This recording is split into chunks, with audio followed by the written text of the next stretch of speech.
अस्सलाम वालेकुम अज़ीज़ तलबा और तलबात, उम्मीद करती हूँ कि आप सब खैर वाफियत से होंगे।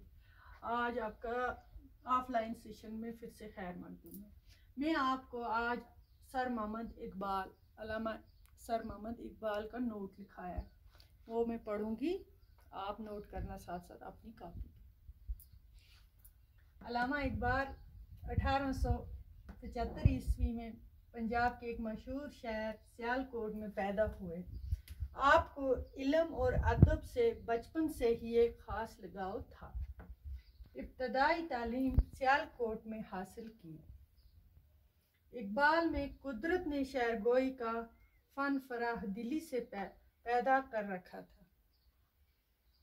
BA की तालीम के लिए इकबाल गवर्नमेंट कॉलेज लाहौर में दाखिल हुए। इकबाल मज़ीद तालीम के लिए वलायत गए तो वहाँ भी उन्होंने अपने काबिल उस्ताद आर्नल्ड से बड़ा फ़ायदा उठाया। यूरोप के सफ़र में इकबाल ने कई अकाबर और अफाजल की सोबत से फ़ायदा उठाया। वहाँ से बैरिस्टर बनकर हिंदुस्तान लौटे तो अपनी सारी तवज्जो बैरिस्ट्री के बजाय वो वकील बने, वहाँ ठीक है, के बजाय शायरी के लिए वक़्फ़ कर दी। गवर्नमेंट कॉलेज लाहौर में आप फ़लसफ़ा के प्रोफेसर मुकर्रर हुए, लेकिन जल्दबाज प्रोफेसरी से दस्तबरदार होकर अपनी कौम को ख्वाब गफलत से जगाने के लिए शहर का ताज़ियाना संभाल लिया। इकबाल का कलाम निहायत मकबूल हुआ।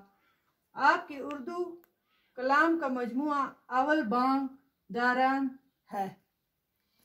इकबाल ने 1938 ईस्वी में लाहौर में वफ़ात पाई। आपके जिस्म फ़ानी को निहायत इज़्ज़त के साथ शाही मस्जिद लाहौर में दफन किया गया है, पाकिस्तान में शाही मस्जिद लाहौर। इकबाल के कलाम में इंसानियत का तस्वर बहुत बुलंद और मुकम्मल है। इकबाल के सीने में इस्लाम के लिए बेअंदाज़ा दर्द था।